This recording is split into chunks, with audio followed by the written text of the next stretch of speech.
Buenas tardes a las sedes que ya están conectadas con nosotros, aquí con Telemedicina y con la telecapacitación de hoy, martes 11 de febrero del presente año.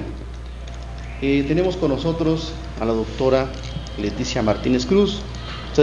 Es conocida por ustedes, recuerden, especialista en pediatría, y ella nos va a hablar sobre un tema que es tan importante ahorita y siempre ha sido importante, ¿verdad, doctora? Así es. En los niños, como es la desnutrición. Doctora, bienvenida. Es su casa, la doctora está adscrita a Telemedicina, como se los acabo de decir. Doctora, bienvenida. Pues adelante, le cedo la palabra.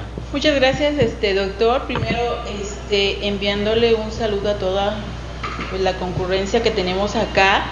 El tema de hoy, como comenta el doctor Cibaja, va a ser desnutrición infantil. Antes de empezar, sí quisiera dar unos datos muy importantes. Ahorita está muy en boga esto, más que nada por lo que es la cruzada contra el hambre, y que se encuentra dentro de uno de los objetivos del milenio, ¿verdad? Esta erradicación de la desnutrición infantil. Vamos a empezar entonces el tema de desnutrición infantil. Bueno, la desnutrición, según la OMS, es un estado patológico provocado por la falta de ingesta o absorción de alimentos o estados de exceso de gasto metabólico. Es una enfermedad multisistémica que afecta a todos los órganos y sistemas de nuestro ser humano. Esta es una imagen bastante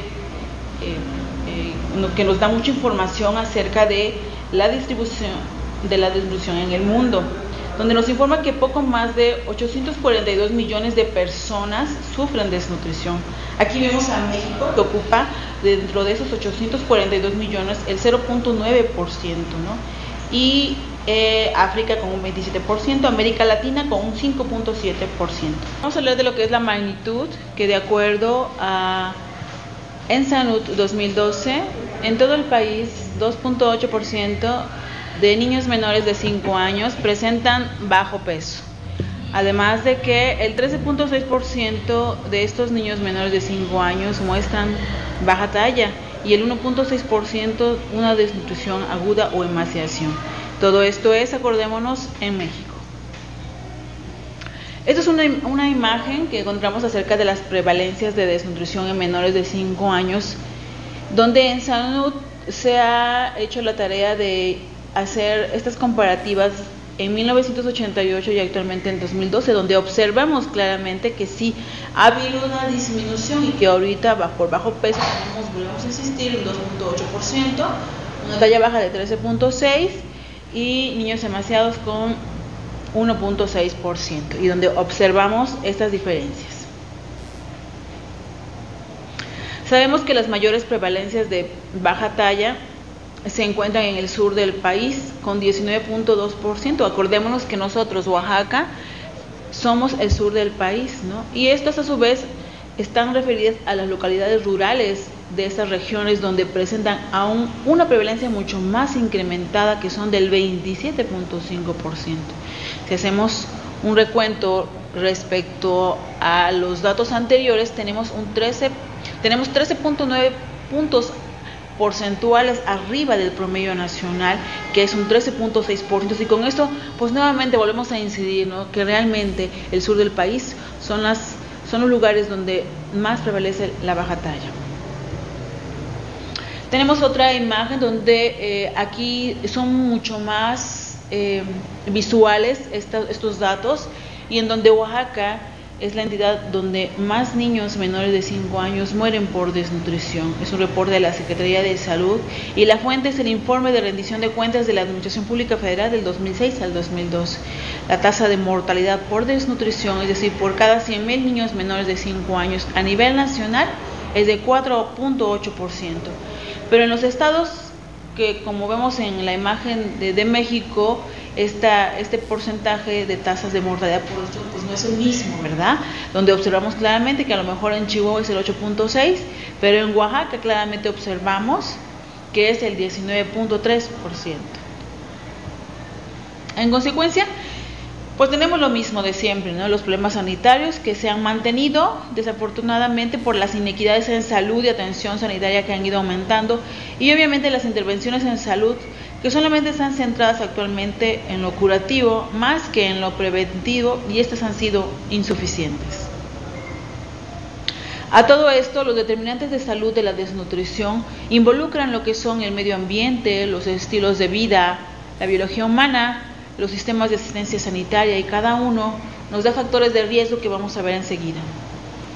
Dentro de esos factores de riesgo pues, son muchos, y se encuentra la mala nutrición de la madre, por ejemplo, infecciones interrecurrentes de los niños que hacen pues el círculo vicioso, ¿no? Donde pues están tan desnutridos que se enferman frecuentemente de infección de vías respiratorias o digestivas y continúan nuevamente enfermándose y hace que se desnutran más.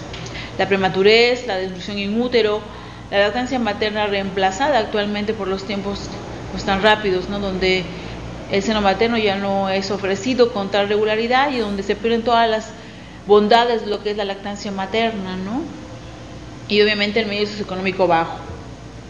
Otros factores son que este predominio de niños se encuentra entre los 6 y los 36 meses, con frecuencia inicia antes del cuarto mes, y se ve, como habíamos comentado, por el incremento de enfermedades diarreicas agudas e infecciones de vías respiratorias agudas. Además, también se asocia con una lactación temprana, es decir, antes de los 2 meses, y también con una lactación tardía cuando aparece después de los 6 meses. Una adecuada utilización de recursos naturales.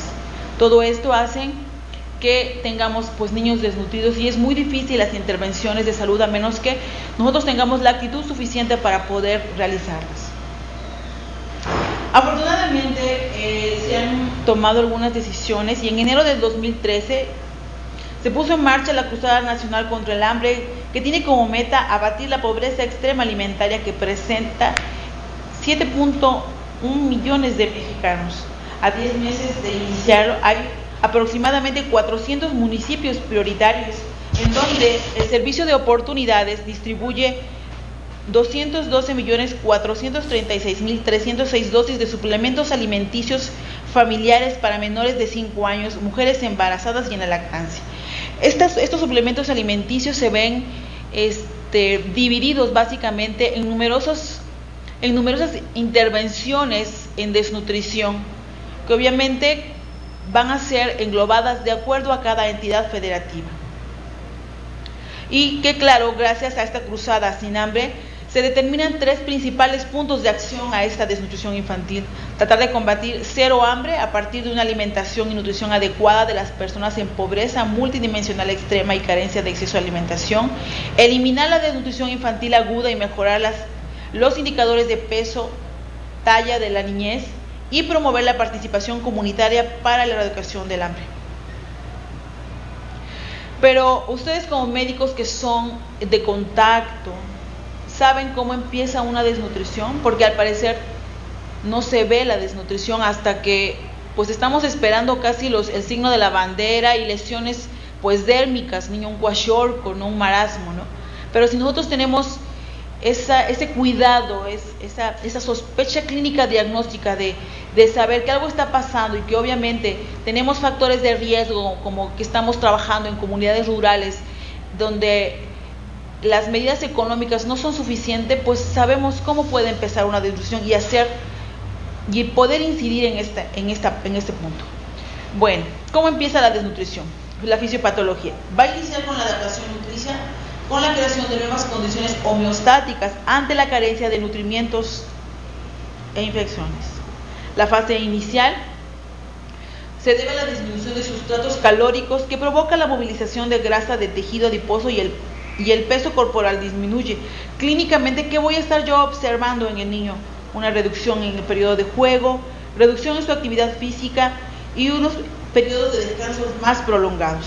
Que obviamente y sinceramente, como médicos que somos, ni siquiera preguntamos a los familiares. Nos estamos enfocados más en alguna infección de vías respiratorias superiores o en una infección de vías digestivas. ¿Qué es lo que le debo preguntar entonces a la mamá? Si su hijo ha dejado de jugar, si su hijo duerme mucho más de lo normal o si su hijo está la mayor parte del tiempo cansado. Son preguntas que nos empiezan a dar Sospechas diagnósticas. Una fase tardía es conforme la deficiencia de energía se hace más grave, el catabolismo de proteínas lleva a un desgaste muscular con una síntesis hepática de proteína. Se inicia el agotamiento de proteínas viscerales, incluso puede sobrevenir la muerte. Clínicamente, lo que yo voy a encontrar en un niño es una reducción progresiva de la masa corporal magra, primero músculo y luego la piel.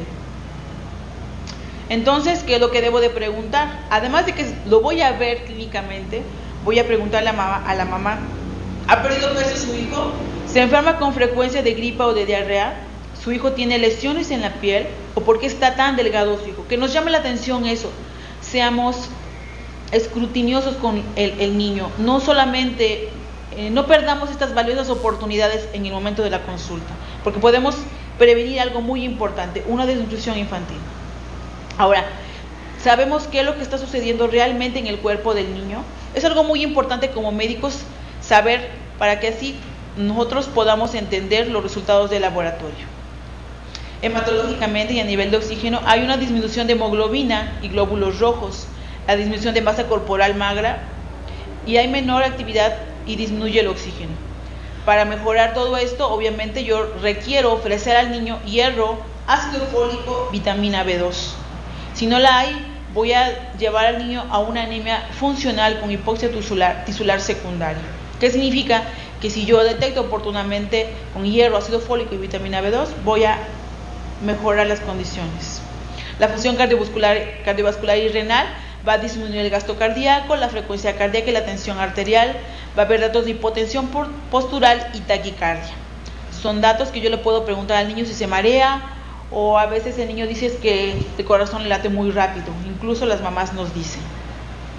El sistema inmunitario se va a ver afectación de los linfocitos T y del sistema de complemento en vaso y ganglios linfáticos, además de que los linfocitos disminuyen. Obviamente esto nos van a dar complicaciones como infecciones interrecurrentes en los niños y datos de sepsis muy frecuentes en ellos y de todo tipo de infecciones. Estoy hablando de infección de vías urinarias, digestivas, respiratorias, de piel, de todo tipo. Los electrolitos van a disminuir todos. Va a haber potasio disminuido, insulina y una sobrehidratación intracelular. A nivel gastrointestinal, nuestro niño, la función de los lípidos y disacáridos está alterada, al igual que la absorción de la glucosa va a disminuir. Y clínicamente voy a tener a un niño con un diarrea frecuente, que voy a pensar que es una infección de vía digestiva y no, simplemente es la disminución de esta función gastrointestinal. Va a haber un sobrecrecimiento bacteriano y un síndrome de mala absorción que nos va a dar un círculo vicioso de diarrea que voy a estar pensando que es una infección diarreica y que voy a estar dando antibióticos. Para poder clasificar a la desnutrición hay muchas, ¿no? Yo me puedo quedar como médico la que más me agrade, la que más sea benéfica para mí y obviamente la que yo pueda entender mejor. La clasificación etiológica de la desnutrición puede ser primaria, secundaria o mixta. La primaria es una ingestión insuficiente o episodios recurrentes de EDAS e infección de vías respiratorias superiores.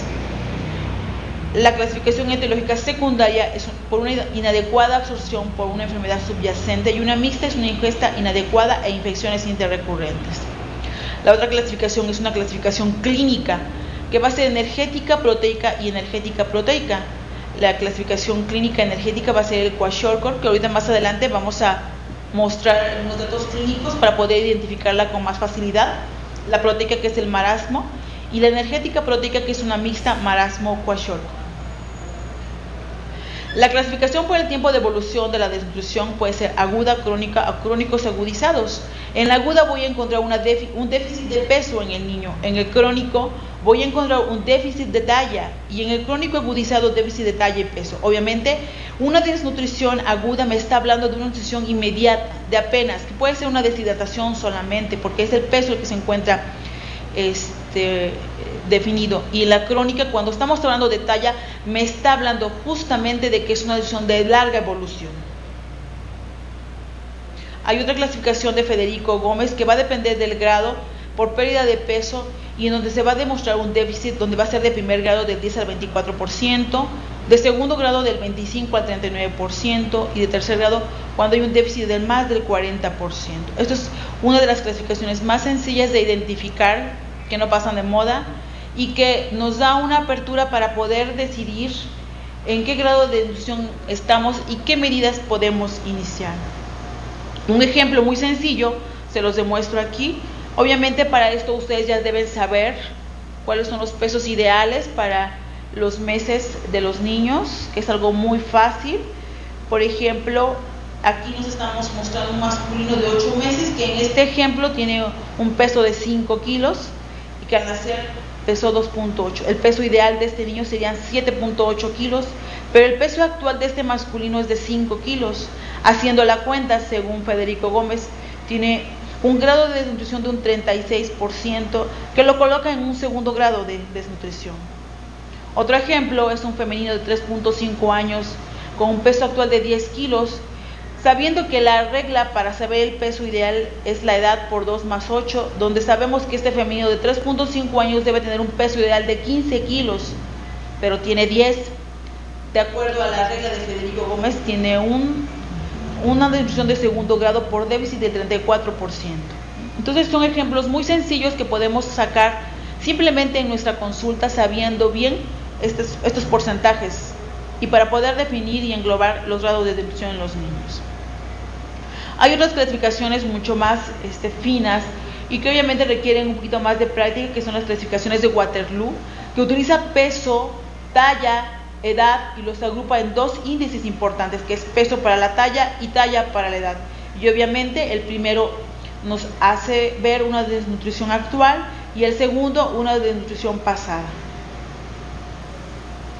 Estos son los porcentajes de déficit de Waterloo. Ahora, ¿qué es lo que yo voy a encontrar como signos y síntomas de una desnutrición, verdad? Sabemos que el cuadro clínico puede variar por otras deficiencias nutrimentales asociadas, porque pues la desnutrición no solamente va como desnutrición, se asocia al déficit de hierro, de folatos, de vitaminas, de vitamina A, de K, de un sinfín de vitaminas y minerales que nos dan cuadros clínicos diferentes, ¿no? Así que las manifestaciones iniciales son inespecíficas. Es por eso la importancia de estar muy acucioso en las ventanas de oportunidades en nuestra consulta diaria de nuestros niños. Pero lo que sí no hay que recordar que toda desnutrición tiene signos universales. Estos signos universales van a estar presentes en cualquier tipo de desnutrición. Llueva, truene o relampaguee. Siempre grábense los médicos. Va a haber dilución, hipofunción y atrofia. Siempre van a estar presentes y su intensidad dependerá de la magnitud del déficit. Son signos que siempre van a estar, nunca van a faltar. Y esto se debe justamente a los datos que acabamos de hacer. Van a hacer dilución de electrolitos, hipofunción de todos sus sistemas, atrofia de sus músculos. Siempre van a haber estos datos universales de desnutrición. Los signos agregados van a aparecer como consecuencia de procesos patológicos que se agregan. Y así bien pueden ser infecciones intestinales, infecciones digestivas, urinarias, síndromes de dificultad respiratoria, deshidratación, las infecciones agregadas van a afectar el mecanismo de adaptación y causan anorexia, y la fiebre va a incrementar la pérdida de energía, ¿no? Estos signos agregados, recordemos, son signos secundarios a infecciones interrecurrentes. Y los signos circunstanciales son los que pueden o no estar presentes, ¿verdad? Pero que no hay que tenerlos en cuenta porque pueden aparecer, y son por las lesiones de piel, la hipoactividad, el letargo o el hígado graso. Además de que hay alteración en las medidas antropométricas, que siempre debemos estar vigilando en los niños, como son la disminución del perímetro cefálico, la circunferencia del brazo y los pliegues cutáneos. Incluso hay tablas, ¿verdad?, que la OMS nos apoya para llevar percentilas y poder identificar oportunamente en qué grado de desnutrición se encuentran nuestros niños. Esta es una figura de signos clínicos de marasmo. Aquí observamos, por ejemplo, apatía, irritabilidad, hay cabello normal, pero hay una disminución importante de tejido muscular y adiposo, ¿verdad? Son los famosos caras de viejito, donde la piel la tienen pegada, vemos el rosario raquítico, la piel seca, plegadiza, extremidades flácidas y no hay edema en los niños. Estos son los signos clínicos de un kwashiorkor. Hablar de kwashiorkor o de marasmo, estamos hablando ya de desnutrición de tercer grado, ¿verdad? De desnutriciones donde ya los niños perdieron talla y difícilmente van a poder volver a conseguirla. Los signos clínicos de kwashiorkor: vamos a tener un cabello rojizo y quebradizo, apatía, tristeza, son los que tienen cara de luna llena, incluso parecen niños gordos, ¿verdad? Pero son esos famosos niños bofos, ¿verdad? Donde están llenos de agua, edematizados más que gordos, ¿no? Y hay adelgazamiento muscular con presencia de grasa, lesiones en la piel. Son los niños que pensamos que están bien, que hasta las mamás dicen, ay, mi niño está bien gordo, ¿no? Pero gordo no, está bofo, está lleno de líquido. Obviamente no vamos a esperar a que lleguen ahí, aunque es difícil, ¿no? En clínicas, en comunidades rurales, ¿no? Debido a todos los factores que ya comentamos, pero aquí lo importante es tratar de identificar oportunamente antes de que aparezcan estos signos clínicos, tanto de kwashiorkor como de marasmo. Aquí hay que también saber identificar cuáles son los signos de mal pronóstico cuando ya, desafortunadamente, un niño nos ha llegado a nuestra consulta con signos de marasmo o kwashiorkor. Que tengan menos de 6 meses, que llegue en estupor u coma, que tenga infecciones severas como bronconeumonía, sarampión, infecciones de vías urinarias. Incluso se dice que uno de los criterios para ingresar a un niño desnutrido al servicio de hospitalización es que, además de que se identifique que está desnutrido, cumpla con 2 infecciones actuales, ¿sí? Si un niño desnutrido tiene una sola, puede ser un tratamiento en casa. Obviamente que no sea de tercer grado, ¿verdad? Estamos hablando de desnutrición de primero o segundo grado. Que tenga el niño petequias o tendencias hemorrágicas, que haya deshidratación o alteraciones electrolíticas o una acidosis severa. Aquí, en cuanto a las alteraciones electrolíticas, sí es muy importante recordar que hay, vuelvo a insistir, los signos universales, que son la dilución. Obviamente todos los electrolitos van a estar diluidos, no esperemos encontrar un potasio normal, ¿no? De 3.5, tal vez encontremos 2.9, 3, ¿verdad? Pero no querramos en ese momento llevarlo a un 4.5, porque entonces vamos a provocarle más mal que bien, ¿no? Entonces, pero saber, muy importante, que hay deshidratación y alteraciones electrolíticas, que haya taquicardia o datos de dificultad respiratoria, que las proteínas séricas sean menores a 3 gramos por decilitro, que haya una anemia severa con datos de hipoxia, que el niño presente ictericia, hiperbilirrubinemia o aumento de transaminasas, que haya lesiones cutáneas eruptivas o exfoliativas extensas, o incluso que haya alteraciones metabólicas como hipoglucemia, o bien que se presente datos de hipotermia. Cualquier signo de mal, son signos de mal pronóstico que yo debo de identificar oportunamente, ¿no? Y que no solamente por el hecho de que la señora o la mamá vaya conmigo a consulta y solamente quiera que se le quite la fiebre, yo identifique algunos de estos signos de mal pronóstico y obviamente con algún signo de desnutrición, yo lo tengo que ingresar a hospitalización a observar. Cuando yo ingrese a un niño al servicio de hospital, debo de solicitar esos estudios, como son proteínas totales, una biometría hemática, electrolitos séricos, calcio, fósforo y magnesio, si lo tengo en mi unidad, química sanguínea, coproparasitoscópico, coprológico, azúcares reductores, y tratar de policultivarlo, todo en la medida donde sea posible, ¿verdad? Obviamente, a veces hay lugares donde no tenemos acceso a nada, ¿no? Pero con una biometría hemática y unos electrolitos séricos, creo que empezamos por ahí. Además, sobre todo, médicos que están en contacto con los pacientes de desnutrición, es muy importante saber y tener la sospecha clínica diagnóstica. Esto es vital. Si yo, como médico que estoy al contacto de mis pacientes, no tengo esa sospecha clínica y solamente me voy con la idea de que llega con una infección de vías urinarias, no soy acucioso, no tengo esa actitud de identificar, de verdad, vamos a dejar pasar ventanas de oportunidades donde podemos hacer muchos cambios, ¿sí? Y tenemos que iniciar medidas preventivas, ¿verdad? Como ya habíamos dicho desde un principio, si yo sospecho, iniciar con hierro, folatos, vitamina A, zinc, muchas cosas, vitaminas y minerales que podemos ayudar a reducir datos de desnutrición y obviamente tener una actitud diferente ante el problema, porque en este momento, dado los objetivos del milenio, se han hecho múltiples intervenciones en cuanto a desnutrición, pero aquí como médicos que somos, sabemos que estamos con una gran carga de trabajo y es difícil a veces, ¿no? Que tenemos 10 consultas afuera esperando y pues, ¿cómo me voy a poner yo a preguntar si el niño está cansado, si la mamá nada más quiere que yo le quite la fiebre? Si es un poco preocupante también nuestra actitud, tener esa sensibilidad, ¿verdad? Nosotros estamos sanos, ¿no? Apoyemos un poco a estas comunidades que estamos en contacto con los niños para poder incidir y disminuir esta desnutrición infantil. Acordemos que estamos en el sur de nuestro México, en Oaxaca, donde la mayor parte somos personas indígenas y en donde las medidas económicas, la inequidad de todo el género económico no está bien definido en estas comunidades. Nosotros como médicos somos el gancho, somos la oportunidad para estos niños, para evitar que lleguen a estos grados de desnutrición.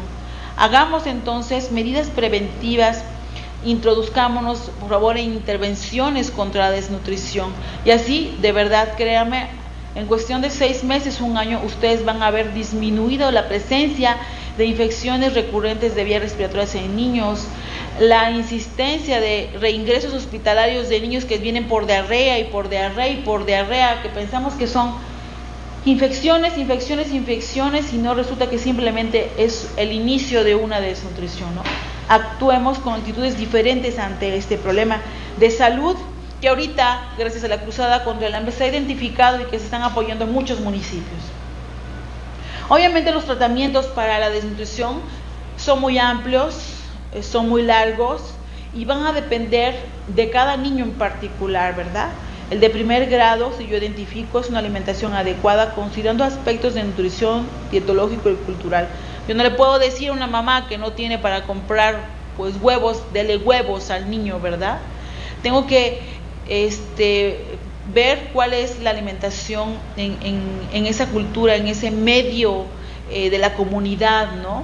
Entonces buscar a lo mejor proteínas vegetales, espinacas, brócolis, que tienen el mismo valor proteico, ¿verdad? Nada más que obviamente nos van a costar mucho menos. Tratar de saber con qué puedo yo manejar otras deficiencias proteicas, ¿no? No sé, tal vez el amaranto, productos de la comunidad, ¿no?